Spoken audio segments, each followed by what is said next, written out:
Magandang umaga mga ka-update, at ngayon po update na naman tayo sa mga legacy na ipinapakita ni Pangulong Bongbong Marcos Jr.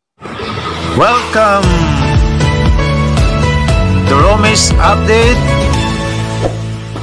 Channel. Mga ka-update, mamaya po may panonoorin naman tayong video na makikita natin yung mga makabagong kapamaraanan, masabi natin na makakatulong ng malaki sa ating mga magsasaka upang patuloy nga na dumami yung ani at bumaba yung presyo ng bigas. Kasi nga kagaya ng nasabi natin nakaraan sa ating vlog, kahit na bumaba yung presyo ng palay, kung yung ani naman ay mag-triple yung ani, hindi mararamdaman yung pagbaba ng presyo ng palay. Panoorin na po natin yung video na sinasabi ko mga ka-update. Unang-una, congratulations sa ating mga sikat na mga magsasaka at mangingisda.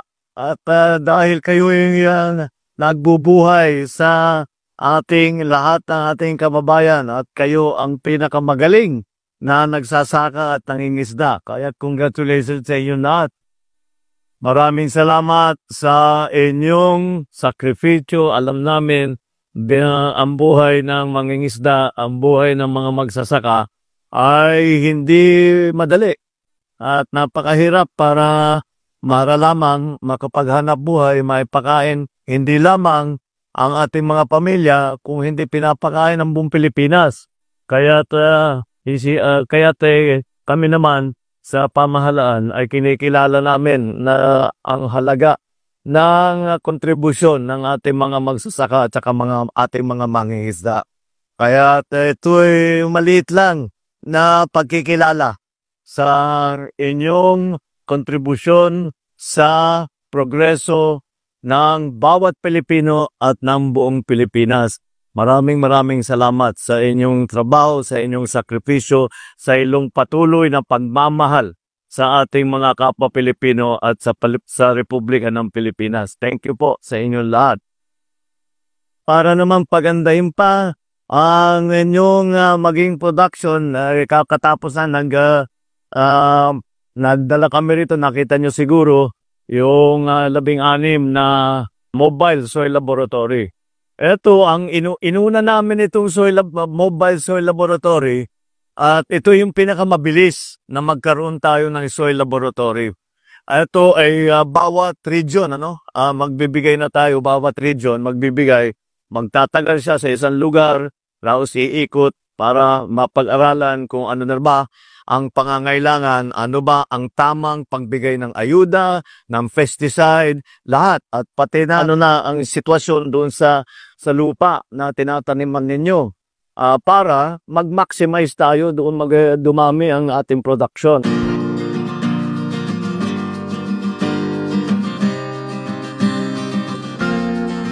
Pasalamat, paabot kami ng pasasalamat kasi malaking tulong sa amin na nakasali kami sa ganitong programa ng DA. Marami kami mga intervention na natanggap sa DA, hindi lang yung mga seeds, mga machineries, lalong-lalo na yung machineries na talagang malaking natulong sa aming farmer. Like for example, yung mga harvester, rotor, tractor, talagang walang pagsasawang suporta ang ating Pangulo sa mga magsasaka. So na-feel namin na malaki ang aming pasasalamat ni Pangulong Ferdinand Marcos kasi ngayon lang namin na-feel na maraming intervention na natanggap ang mga magsasaka.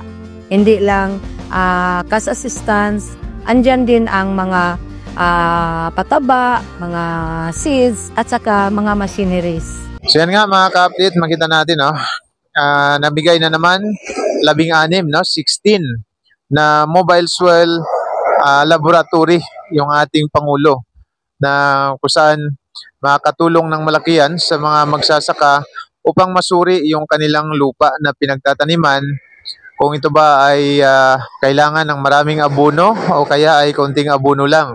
So hindi magsasayang yung ating mga magsasaka na lalagyan ng maraming abono, yung pala ay maganda pa naman yung lupa. Kaya nga dyan po, no, marinig natin yung abot-abot na pasasalamat ng mga magsasaka doon, yung may mga kooperatiba na kung saan talagang sinasabi nila napakalaking tulong ito para sa kanila. Which is na yun talaga yung katotohanan, mga ka-update. Mararamdaman ng mga magsasaka ngayon na sila ay tinuturing na talagang may malaking ambag sa lipunan sa ating bansa. Kung meron pa rin hindi nakagusto sa video ito, humingi ako ng pasensya. Ngunit tayo po ay nasa katotohanan lamang. At sa mga nakagusto naman po ng ating vlog na to, palike na lang po sa mismong video. Commentin po kayo, mga ka-update, at pa-share na din kung gusto po ninyo. Pa-subscribe na rin sa aming maliit na channel. Muli po, maraming salamat sa panonood at suporta. Glory to our Lord Jesus Christ. God bless po sa ating lahat.